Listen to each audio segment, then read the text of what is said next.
war with the groove. Everybody on the war with the groove. Cuma saja dia berdiri sampai rumah malah pengen dia terlari. Rise and shine, play your way down. Keroncong mampus, right back to the town. You can like melihat yang kau sembunyikan. Pura-pura dia punya sedikit tidak perlahan. Jadi the war with the groove. Everybody on the war with the groove. Cuma saja dia berdiri sampai rumah malah pengen dia terlari. Oke, bismillahirrahmanirrahim. Assalamualaikum warahmatullahi wabarakatuh. Waalaikumsalam warahmatullahi wabarakatuh. Bertemu di dalam keadaan yang tidak baik lah. Soalnya ini pada malam hari dan ini teman saya ini ngomong-ngomong masih dari mana ini? Dari Purbayan masih. Dari Purbayan. Beliau ini adalah teman saya dari SMK. Teman saya bengkel juga. Nah, di sini kita akan membahas bagaimana cara agar membuat motor standar itu menjadi kencang. Nah, kita langsung aja nih tanya ke Mas, siapa ini namanya? Mas Dika. Mas Dika. Bisa nanti follow ya guys IG-nya dia, Mas. Mas, bagaimana Mas cara agar motor standar itu bisa menjadi kencang, Mas? Bisa dari pola servisnya, Mas. Jadi servisnya itu berkala, jadi biar motor itu tetap berkondisi prima. Dari mulai itu, kalau mau lebih lagi mungkin bisa dari korekan atau porting. Nah ini guys, porting guys. Porting itu apa Mas? Bisa dijelaskan Mas? Porting itu membesarkan bagian in dan X pada kop motor. Pada kop motor. Oh jadi gitu. Ingat ya guys, pertama itu bisa dari servis dan yang kedua bisa dari segi porting. Yang diperbesar in dan X-nya. Ada lagi Mas? Ada lagi, kalau mungkin yang lebih ekstrim lagi sampai oversize shaker dan mungkin sampai stroke up. Oh, oversize shaker dan stroke up. Bisa dijelaskan lebih detail Mas, apa itu? Dari oversize shaker ya Mas. Oversize shaker itu membesarkan shaker. Seumpama dari awal standar bawaan sepeda katakanlah 54, diameter 54, mungkin nanti akan naik sampai 58 atau 62 itu Mas. Kalau yang stroke up itu yang paling ekstrim Mas, kalau menurut saya. Dari bandul mesinnya mungkin nanti ditambah lagi, dibelen lagi biar lebih panjang. Nah, dan itu mungkin nanti biayanya agak mahal. Membengkak lah ya ibaratnya ya. Oh gitu. Mungkin kalau dari teman-teman ada yang ingin ditanyakan pada Mas Dika, mungkin jadi pertanyaan juga ini Mas. Apa sih bore up, stroke up, terus apa tadi Mas Dika bilang tadi oversize ya? Nah itu bisa dijelaskan Mas apa itu? Dari bore up dulu ya Mas. Bore up itu berarti kita nambah cc di motor. Nambah cc, oke. Kita dari setnya kita besarkan, terus kita porting lagi, nokennya juga. Yang intinya lumayan ekstrim lah itu kalau menurut saya. Oke, siap. Kalau stroke up itu yang jelas pasti merubah bandul mesin. Itu pasti bandul, shaker dan yang lainnya. Intinya itu termasuk kategori ekstrim sih Mas menurut saya. Tapi kalau ini Mas, ini kan kadang kita dengar dari keluhan konsumen yang ingin pemuda-pemuda yang mau intinya modifikasi mesin ini. Nah, dari pengalaman Mas Dika yang sudah malang buana mungkin ke bengkel-bengkel dan pengalaman Mas Dika juga mekanik juga ini, ada pertanyaan nih Mas dari teman-teman juga, aman nggak sih dari yang pertama dulu tadi porting buat harian ya, kita bicara buat harian dulu. Porting harian sama yang tadi Mas bilang bore up, stroke up itu kalau buat harian bagaimana Mas kalau menurut Mas Dika? Kalau menurut saya kalau buat harian sih cukup porting saja lah Mas. Cukup porting aja biar nanti tenaganya bagian bawah itu lebih nendang gitu. Kalau untuk bore up sendiri saya rasa kalau buat harian sih kurang aman. Apalagi sampai stroke up. Oke, gini, ini ada juga beberapa pertanyaan dari teman-teman juga, saya mewakili teman-teman juga bahwa teman saya itu ada yang bilang bahwa ini kita contoh ambil produk BRT ya, yang kalangan umum lah, pemuda-pemuda Indonesia pakainya BRT atau Kawahara, TDR dan lain sebagainya. Saya mengambil contoh dari BRT.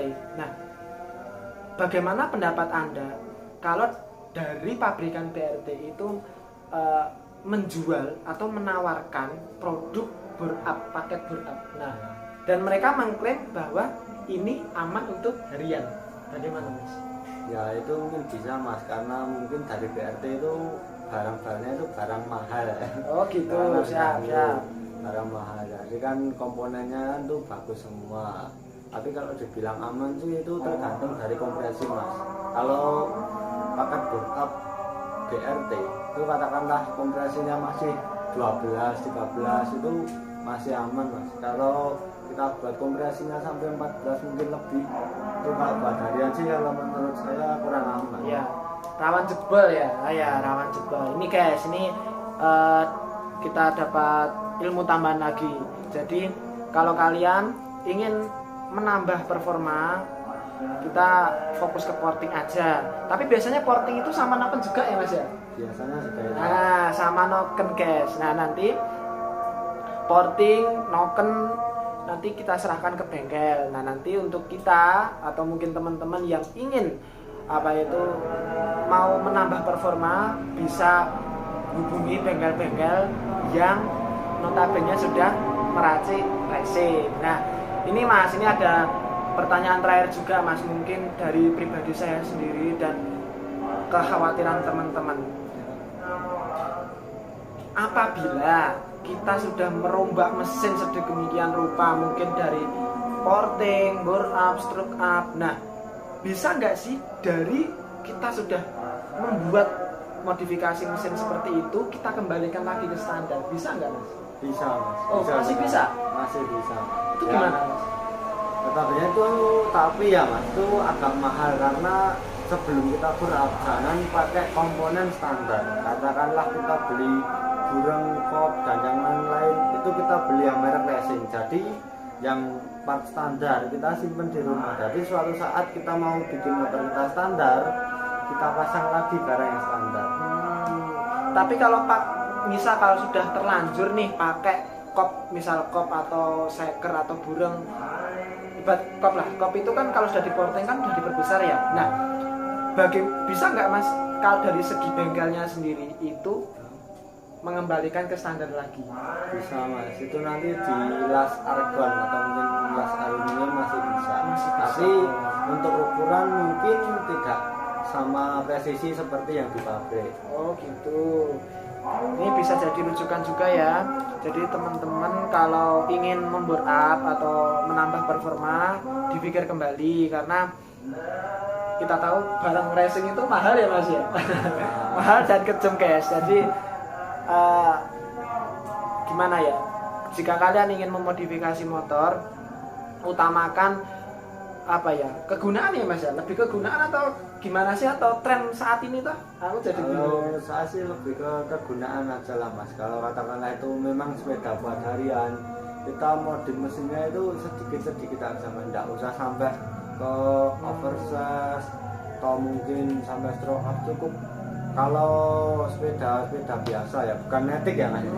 Mungkin dari ganti CDI, karbu, porting maupun itu aja udah enak. Nah, kalau matic sih menurut saya tinggal main di kirian seperti roller kita ubah gitu aja udah enak.